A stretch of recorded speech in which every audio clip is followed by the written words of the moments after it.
Hello and welcome to this week's Disney Dream Girls. My name is Michelle Young and together with my jolly good chum Jane Phipps, we are your guides to the place where dreams begin. No Jane, I'm afraid this week, but I have the most amazing, talented pianist I could think of in the whole wide world. Tom Amin, welcome back to the Disney Dream Girls. Thank you, Michelle, for having me. That was a very nice introduction. Thank you. I think I need to have you be my publicist or something. That was amazing. If it gets me a visa, I'm there. We'll make it happen. We'll make it work. Absolutely. Just like we need a repeat of our previous pancake brunch. Exactly. When you come to California this year, we are definitely going to do that. Absolutely. It is 100% written in the stars. We are going to meet up. Awesome. So for our more newer listeners who have not had the pleasure of listening to Tom join us on the show before, Tom is an absolute Disney fan, correct? That is correct. And he's a very talented pianist. So when you put the two together, you kind of might be able to guess what we're going to be talking about on the show. I think we're going to be talking about some Disney music today. Absolutely are. But before we get on to Tom's latest amazing album, and I will just say that I was putting it on in school this morning. I know my class have had a sneak preview, and I just suddenly found myself singing along to some of the songs because obviously they're instrumental, but in my head I've got the words churning around and my class just think I'm bonkers now.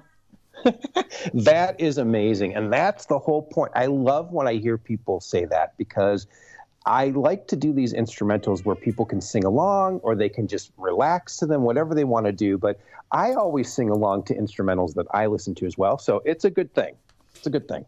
And we'll get to more of that a bit later on. But I don't think we've ever done this where I've delved a little bit more into you and your Disney. So I've got some questions that hopefully aren't too challenging for you for this time in your morning, my afternoon.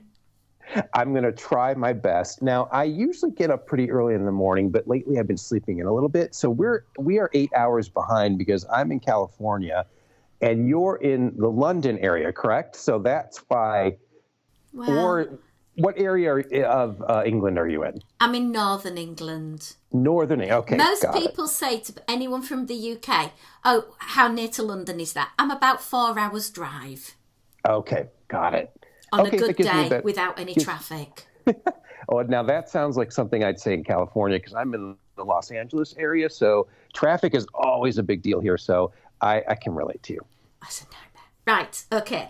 So I'm going to, in a moment, ask you for your favourite film, but I have subdivided this into 4 categories of either your favourite Disney film, then your favourite Pixar, then your favourite Marvel, and then your favourite Star Wars. Oh, this is good. I like this. Oh, well, it has to be subdivided. So let's start with your favourite Disney film. Okay, now this is hard to do because I have several, but one of my absolute favorite Disney films has to be Beauty and the Beast because I remember seeing that movie for the first time in the theater. This was 1991, I believe, right? Was it 90 or 91? It was I want to say 1991 is when Beauty and the Beast came out. I could be wrong. It could be 1990. But anyway, I went and saw that movie, and I was blown away by, first of all, the animation, how beautiful it was. The storyline was amazing. The music and the words were it was like this perfect storm of this perfect movie. And I remember being so blown away by it that I called my mom at the time. I said, Mom, I have to take you to go see this movie. You won't believe it. And then I think the next week I took my mom. And so from that day on, it's just been one of my absolute favorite classic Disney movies is Beauty and the Beast. Perfect answer. What about Pixar? Now, Pixar, I loved. This is a toss-up because, first of all, I think one of their best movies is Up. Do you remember Up? That movie? Oh. I think that's probably my favorite Pixar film because I think the message of that film is so poignant and so moving. And the way they told the story and how you got the gist of this couple before the wife died in the first, I think it was like the first 20 minutes of the movie, where they went through this whole thing about this guy's life, and you completely felt the impact of that. I was amazed how they did that. Do you know, that is one film that is guaranteed to have me crying my eyes out, particularly because the sort of story is woven in that they tried to have a family, but they couldn't. She obviously had a miscarriage, and because I've been through that road, I've trodden in their shoes, and it just breaks me to pieces 100%. And then as a woman, the fear of losing your partner, and I know in the film it's the other way around, but there's always that thought. And yeah, I completely agree. It is one of the most emotional films I've ever seen.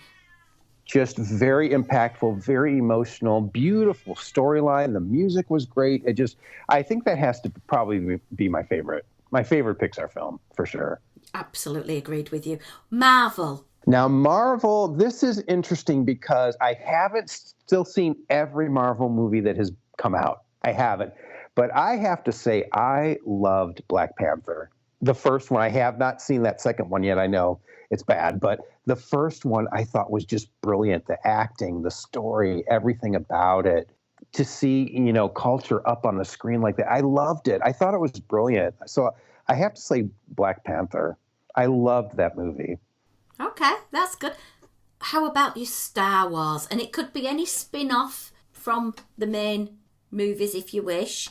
Oh, interesting, because I have to say I watched Andor and I was blown away. I think that's one of the best Star Wars TV shows ever made so far. It's brilliant. But I do have to say, because of my childhood and growing up in the 80s and 70s and 80s and seeing the original Star Wars, my favorite Star Wars movie is still The Empire Strikes Back. I thought it was like the best sequel ever in the Star Wars trilogy, or in any what's the word I'm looking for? I can't think of the word right now, but in any franchise. I think that's still one of the best second movies in any franchise. And it was just a great story. It ended on such a cliffhanger. That was when we found out about, spoiler alert, that Darth Vader was Luke's father and all that kind of stuff. And of course, John Williams' music in the movie, and the acting was great. And I love Empire Strikes Back. I think that's still my favorite. Okay, right. So you're going to now pretend that you are a Disney employee. Oh, okay. And they are going to allow you to have the role of a character, whether it be a face or a fur, in the theme park. Who are you going to be? Who would I be? Oh, this is so interesting. I think I would have to be. I think it would be kind of fun. Well, this is not to tie into the album, but I think it would be kind of fun to be a villain. So I think I would try to be. I think I would be Jafar from Aladdin, because he's so good at being that villain. Like, he's so perfect, and he's funny, but yet he's sinister, and he's very evil at the end, and he's just a great villain character. And I think I'd like to be Jafar for a day. And mess with the guests, you know what I mean, at the park. I think that would be a lot of fun. I completely agree. If I was going to be a face character, I would not want to be swirling in a dress, no matter how much I love Snow White, going... I would want to be Cruella. I would want to be an absolute, I won't say the word, but an absolute, and I think you can really get a lot of meat out of the villainous sides of things as well. I think you can, and you know, a lot of times when you watch interviews with actors or actresses on TV, a lot of times they tell you they love playing the villain. It's such a meatier role for them. Like, a lot of actors say that, like, it's fun to play the villain. Oh gosh, yeah, because you'd never dream of going around killing puppies in real life. But exactly. Wow, you can do it in Cruella de Vil, and you can be so mean, and you have your two devoted henchmen chasing around doing your bidding. Oh wow, yes, absolutely. It's a total power trip, is what it is, right? Absolutely, yeah. Hide your Dalmatians, kids. I'm after you. I know, right? Hide them. Exactly. Okay, so I know that you don't always get to spend as much time in the theme parks as possible, but there's been a flurry of either new or about to be new attractions coming our way. We've obviously got the incarnation at Galaxy's Edge of the two attractions there. We've got Mickey and Minnie's Runaway Railway. We've got Guardians Cosmic Rewind. And we have got Tron. Which of these 5 are going to be the attraction for you that gets your heart racing, that you cannot wait to be a passenger on that vehicle? I'm excited about Tron. That's the one I really want to go on. So, and I believe, isn't it a coaster where you kind of lean forward from what I've seen in the videos, right? I think it's like a lean forward kind. So it's like you're on the bikes or whatever they called those cars. I can't remember, but it looks really, really cool. I loved Tron when I was a kid. Like the original Tron was great. I did like the remake. I thought it was good. But I love Tron. It's a sci-fi kind of nostalgia for me. So I really am excited about the Tron roller coaster, or whatever they're calling it. But also with that, the Daft Punk music interwinkled into it. And that is such an integral part. And in my opinion, the music is far better than the plot. Yeah, the music's great. You can't go wrong with Daft Punk. I mean, it's just so awesome. I think that ride is going to be really, really, really popular, I think. I'll find out later this year. That's exciting. You're going to find out before me. So I can't wait to hear your reporting on how it is. So we've talked about attraction. If I was now to hand you a ticket to any Disney park anywhere in the world, you've got 6 now to choose from, because I'm ruling out water parks. They don't count. Okay. Where would you like to go with your theme park ticket? So you've got 6 destinations with multiple parks in some of them. Where are you going with that golden ticket? You know that my favorite park is Epcot. And I could spend a year in there. I love it. I mean, I want to say Epcot, but then I think, oh, that's so typical of me to say that. Well, should I say a park that I've never been to? Because I really want to see Disneyland Paris. I've never been there. So I would love to see Disneyland Paris. I don't know. You know what? I am officially going to say Disneyland Paris because I have never been there. And I would really love to experience it. So I'm going to say Disneyland Paris. Take me there. I would if I could. Right. I was kind of concerned that you possibly would have lent to Epcot because at the moment there's Festival of the Arts, and how does this link to your good self? There is the musical art as well as all of the sort of like expressive art with the painting and the culinary arts. Yeah, it's beautiful. I was watching some of the videos on YouTube of I can't remember, one of the influencers was going around just taking video of all the painting, the chalk art on the sidewalk at Epcot. It's beautiful. I was there I think it was in 2020. I was there in January for the Festival of the Arts. So I did get to see it in person. And it's just so cool, the different drawings they do on the pavement there in Epcot. So it's really nice. I love that. And I will say I would quite happily stand in line for a couple of hours to see you perform. Hands up. That is so sweet, Michelle. You know, one of my dreams, and I'm not exactly sure how to go about doing this. I've reached out to a couple Disney people, but it's so hard to get a hold of them. But I would love to do a piano concert at the, America Pavilion. What's that called? The American...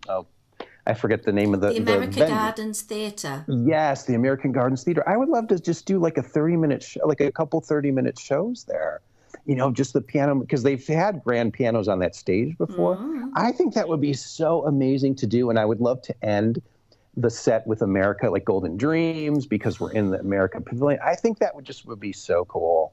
That's a dream of mine, Michelle. Yeah. So, Disney Imagineers, I'm sure every single one of them who's ever been employed by Disney are listening right now.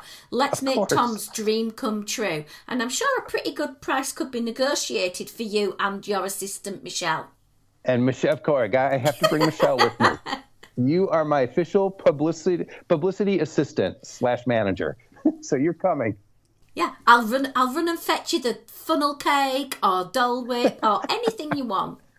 Exactly. Okay, this sounds like a plan. Let's make this happen. Yeah, we'll sort it. We're on it. Cool. Okay. Cool. So, talked about that. We're linking now into the musical side of things. And I'm just thinking, Broadway shows. if you had to say what is your favourite Broadway show, and it doesn't necessarily have to be from the Disney Empire, what would you say it would be? Well, my favorite Broadway show of all time is still Les Mis, Les Miserables. I think it's just a brilliant, perfectly written show. The music is outstanding. The storyline is amazing. It's 3 hours. I mean, it's a long musical. It's not short. I don't know if I would take like a person that has never seen a musical before. I don't know if that's the first one I would take them to. I'm not sure, but I love that musical. It's been my favorite for years. So I do have to say Les Mis. How about you, Michelle? What's yours? I'm curious. Wicked. I love the music. Wicked's another good one. Yeah. It's just such a powerful piece of crafted music and storytelling, and I love its pieces. Yeah, Wicked's great. The ballads in that show are just they're so good. Right, good. I'm gonna put you on the sort of pressure now. Okay. Which one? Sherman or Mencken? Choose. Oh my gosh, that's hard to do. I don't know if I could do that. Oh, I love Mencken though. I do love Mencken. He's just they're both so brilliant. I don't know, Michelle, that's hard to choose, but I think I'd have to go with Mencken. Okay. Yeah, That's he's brilliant. He's just brilliant. Absolutely. Right, so we've talked about you and Disney. We found out quite a lot of very interesting facts there. You've got a new album out. When you were thinking about putting this together at the initial seedling stage, what gave you the desire to go down the villainous route? Well, I've always wanted to do an album like this of all villain music from Disney movies and stuff. So I had an inkling that there was a couple songs I knew for sure I wanted to do that I always thought would be fun, like Poor Unfortunate Souls and Darth Vader's Imperial March. I thought, how would this sound on a piano, but twist them around so that they're more meditative, they're more contemplative. The word that was in my mind, the whole recording of this was contemplative. Like, what does the villain look like when they're just contemplating, like, oh, am I doing the right thing? You know, should I destroy Alderaan, or should I let Princess Leia's planet like Darth Vader? I see him like looking out from the Death Star, like, am I doing the right thing, etc. Anyway, so I wanted to take some of these villain themes and make them more contemplative, and I thought a whole album of those would be a lot of fun and different. So that was my inspiration to do this. I've always wanted to do songs of the villains and see how they turned out on piano. Okay. Well, I've listened. They've turned out amazing. And as I was driving home tonight, I put my favourite one on, Poor Unfortunate Souls. And nice. Oh my word, I had Pat Carroll in my head singing. That voice, that resonating voice, that throaty, echoous voice of hers just came across. But it was such a, normally when you're listening to the original version that was in the film, it's sort of getting the temperature up a bit, your heart's racing a bit more. But I was like, oh, it's calm, it's good, all's well. It's a feeling like, okay, it's okay to hear this. It's all right. Exactly. Come on then, let's hear it. I'll pop on a little bit now for everyone to enjoy. Cool.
The next one I want to talk about, I said at the beginning there were some fun stories, and I was playing this one along, and before I knew it, I was swaying side to side like it happens in the actual movie Gaston. I'm there pretending to hold my beard tankard, and I suddenly am swinging side to side in sort of almost synergy with the music. Oh, it's a fun. Thank you, Michelle. That was a fun song to record, because even when it's slowed down or a little bit more meditative, it's still this fun waltzy kind of melody, So you get that feeling, even though it's slowed down a bit and it's just on piano. I still felt that when I was recording it. It had that really fun waltzy, bum bum bum bum bum, just this fun, like, theme that's going to make you feel good. That's just kind of what the song is to me. And I thought it turned out pretty well on just piano. And if the beginning, like, I play it really light, like almost like it's a music box at the very beginning. And that's what I wanted. And I just think it's great. Gaston has this great song. He's the villain in Beauty, but he's got this great number, this huge musical number. So I thought this would be fun to do. And yeah, it still retains that kind of waltzy, swaying back and forth feeling, I think. Absolutely does, and I loved it. Let's listen to some of that one.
Now, the next one I want to talk about is it's when you listen to a piece of music and it takes you to a place in history that you've experienced, sort of re-alivens a memory.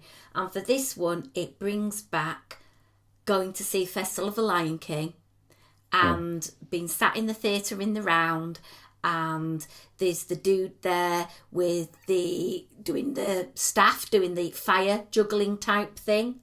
And it's there in my head as the music was being played by your good self for Trusting Me. Oh my word. Seriously, a single tear just came down my face because it was like such happy memories of being in Walt Disney World, being in Animal Kingdom. I'm enjoying the air conditioning. I'm seeing this amazing person doing this at the same time as the music, and it's telling the story, and I'm watching the film at the cinema or at home with the kids. I loved it. Oh, thank you. That was a great, Be Prepared is one of those songs that just grabs you, I thought, even from the original Lion King with Jeremy Irons. His performance of that song is just so gripping to me. And I thought it would be cool to slow it down a little bit and make it a really serious ballad on my album. So that's what I kind of went for, was let's make this like a serious song, like it was from Les Mis or something, like that's what I wanted. This really serious, contemplative version of Scar, like singing this song. So it was a great song to record. It was a lot of fun to do.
I loved it, and I love them all. You know, for those of you who've not seen the playlist as yet, I'm going to tell you what's on all 10 tracks. So we have Poor Unfortunate Souls, we have Gaston, we have Yo Ho, A Pirate's Life for Me, and that takes you straight to the attraction, in my opinion.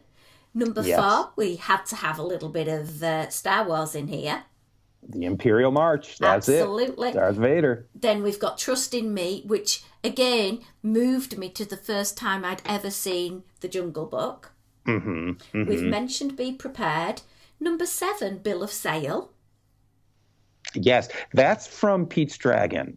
So I don't know if a lot of people are going to remember that song because people, like I've talked about this in interviews before, people either love Pete's Dragon or they hate it. It's one or the other. I've never heard anyone say, it's okay. I grew up in the 70s, so I loved it because I saw it as a kid, you know. As an adult, it's different. I get it. But Bill of Sale is the song that the Elliott's adoptive family sings when they're trying to come take him back from Nora, the character by Helen Reddy. So that's what that song is from. But it's a great song. It's got a great melody in it. Absolutely. Next one, number 8, is Hellfire. Yeah, from Hunchback, another great song. And again, it's one of those films that not a lot of people would say it's in the top 5. So it's really nice that you've picked a more obscure Disney film. I love Hunchback. It's one of my favorite soundtracks. I think it's one of Alan Menken's best work. It's so good. But Hellfire sounds really good on the piano. I thought it was really pretty on solo piano. So I'm glad. I'm glad it's on there. Awesome. Number 9, Cruella de Vil. My villainess is in Yes. Yeah, Cruella. You got to have Cruella, right? And it's cool because the arrangement sounds like it's very soft, isn't it? It's like in the intro that I did, it kind of just pulls you into a different direction. It makes you look at Cruella in a different way, I think. Yeah. I had to put that one on there. And it's such a delicate thing, and you sort of think that, you know, as the title says, even villains have a soft side. She definitely is. You're getting that impression of this woman who's totally misunderstood. That's what I wanted to go for, yeah. Totally. And then, come on, the best Grinning to Ghost. last, Grim Grinning Ghost. Yes. And Michelle, I made a little error. Now, I sent Michelle this list before we went to record, so I forgot. There is an 11th song on the album.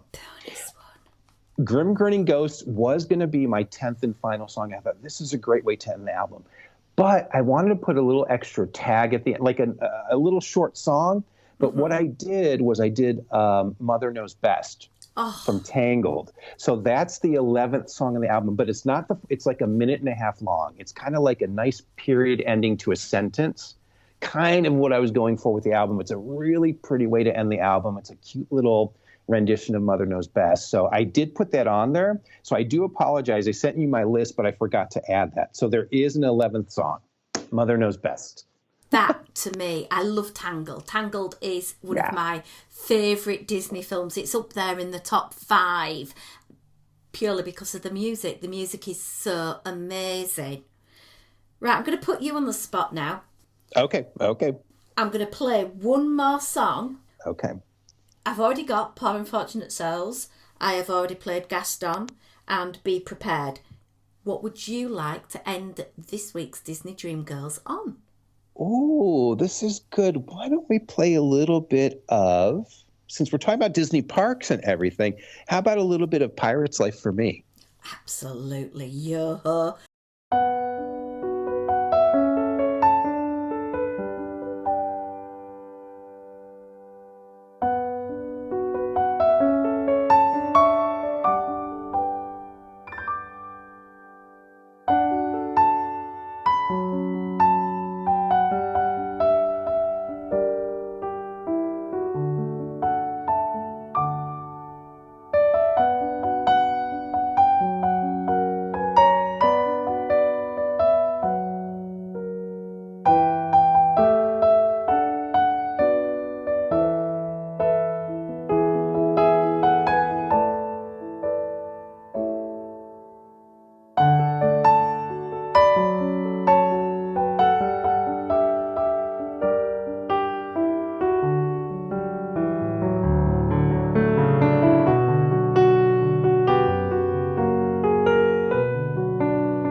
Right, Mr. Man, I need to know, or our listeners also need to know, where can they acquire your music? When is it out? Where is it? Etc. Very good. It is officially released on February 7th. So that's when the album comes out. And it will be everywhere. So if you have Amazon Music or Spotify or Apple iTunes or Apple Music, Pandora, it's going to be on all of those services so you can listen for free. If you want to purchase the album, it's available on iTunes Store, etc. And they can just go to tomaminmusic.com and there'll be a link right on the front page where they can go to all those different places to go listen. That sounds fantastic. And please let us know what you think. And also, I am sure you would also concur with this, ideas for the next coming album after this one? Yes, please do, because I'm always open to suggestions. And I think for the next one, I'd like to try to do something different. So I'm not sure. Maybe it's piano with added instruments, maybe add a whole band of stuff. So I don't know. I want to try to do something different for the next one. So I'm always open to ideas. Maybe you could do a musical homage to Splash Mountain. Oh, that would be cool. I watched a lot of YouTube videos yesterday of the final ones, like the Splash Mountain, because it was closing at this time. So I watched a couple of videos of people that were in line and riding the ride, and it was like packed. There were almost like a 4-hour wait at one point to get on Splash Mountain. Yeah. So it was crazy. And I'm glad. I'm sad that it's going, but I'm really excited about Tiana Square. I'm really excited to see what they do with that. So yeah, I can see the synergy with Disneyland completely. Yeah. I think how they make it work in Walt Disney World will be a bit more of a challenge. Yeah. But let's see what they do.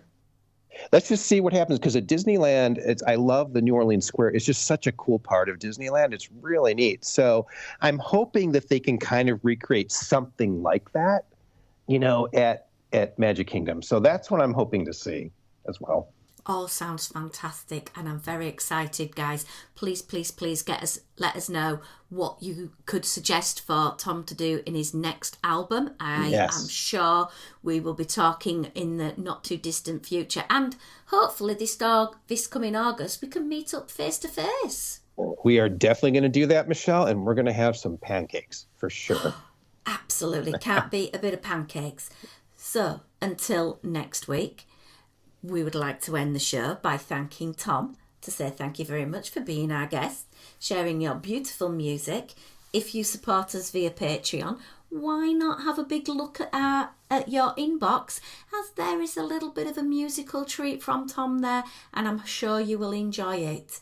You can find us on Instagram and Twitter at DisneyDreamGirls, our website DisneyDreamGirls.com, and again our Patreon page is patreon.com/Disney Dream Girls. But until next time, it's a goodbye from me.